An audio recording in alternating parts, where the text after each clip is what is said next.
The diplomatic quarters of the Valkoran Nexus hummed with the low frequency of gravity stabilizers, a sound that had become as familiar to Kivin as his own heartbeat.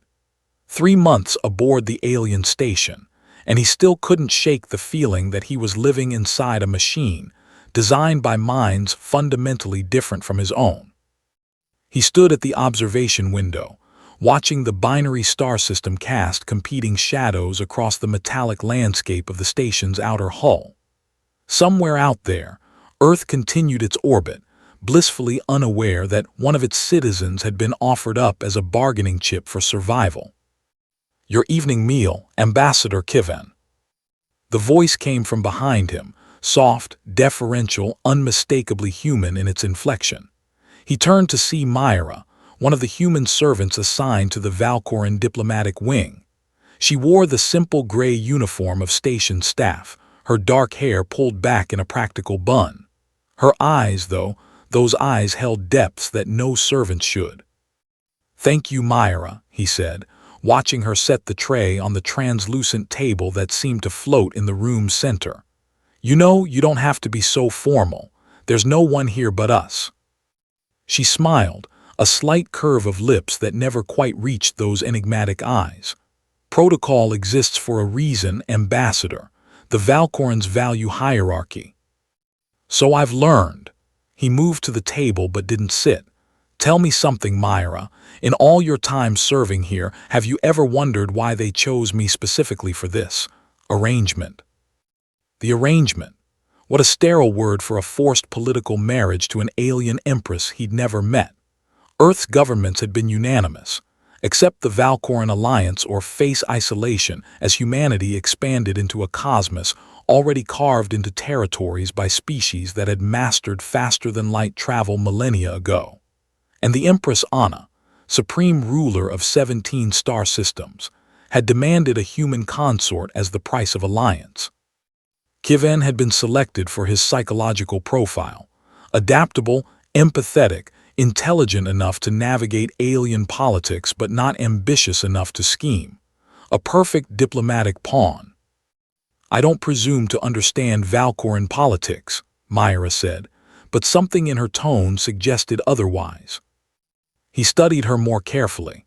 Myra had appeared in his quarters 2 weeks ago, reassigned from another section of the station. She'd been efficient, respectful, and utterly unremarkable, except for those moments when he caught her watching him with an intensity that seemed to pierce through pretense. "The wedding is in 5 days, Kivin said, settling into his chair. The food before him was designed to mimic Earth cuisine, but the molecular reconstruction always left it feeling hollow. "I still haven't met her face to face, just holograms and pre-recorded messages. Do you know what she looks like? The real Empress Anna." Myra hesitated, her hand pausing over the water glass she'd been adjusting. "The Valkorans are shapeshifters, Ambassador. I'm told the Empress takes many forms. But there must be a true form, something beneath the masks." "Perhaps." Myra moved to the observation window, standing where he'd stood moments before. "Or perhaps the masks are what's true, and the form beneath is just biology, meaningless compared to intention and choice." Kivin felt something click in his mind, a pattern recognition he'd been trained to trust during his years in the diplomatic corps. That's a very philosophical perspective for a servant. "I read extensively. The station's database is quite comprehensive." "Is it?" He took a bite of the synthetic protein, buying himself time to think. "Tell me what you've read about humans, then, about how we choose our partners."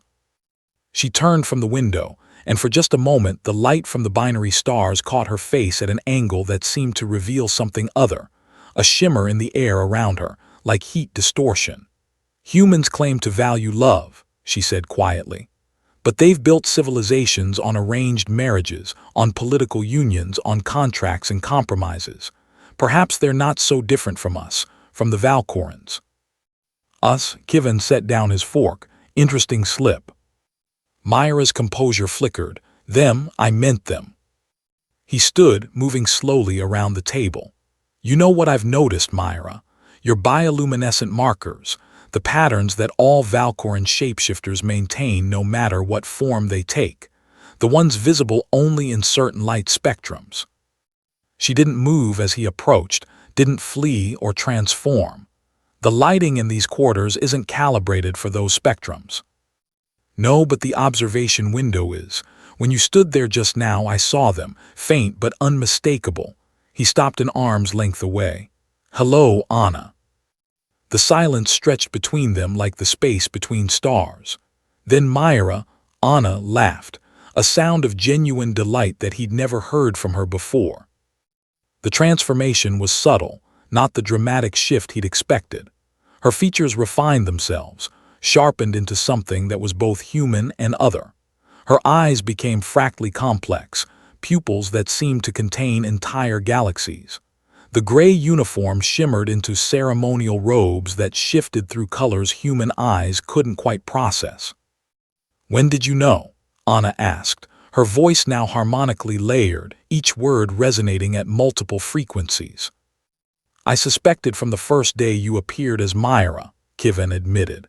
"You were too interested in my opinions, too invested in understanding my thoughts.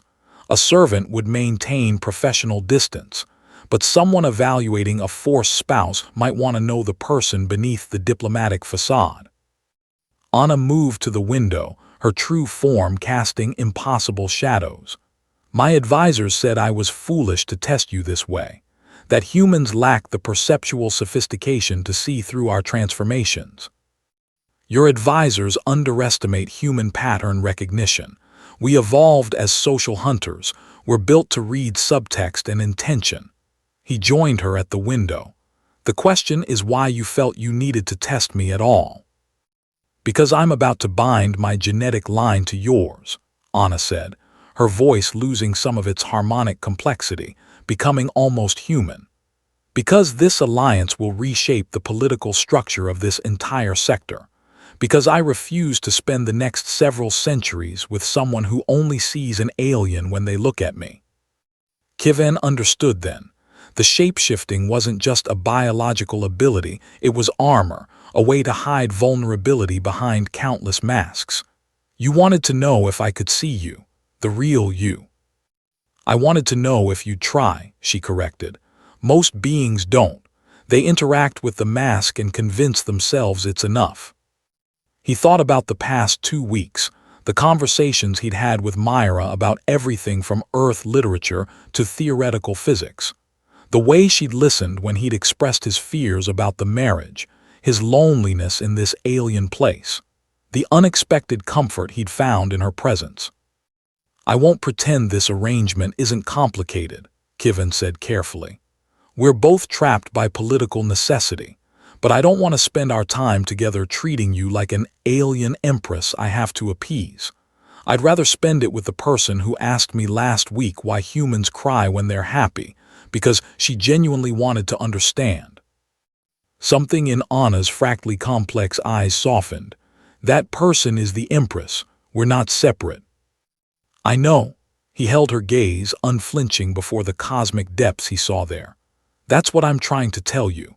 I see the crown and the responsibility and the power, but I also see the curiosity, the loneliness of leadership, the desire to be known rather than just revered. That's what I mean when I say I know your soul." Anna reached out, her hand transforming to match his own 5-fingered structure.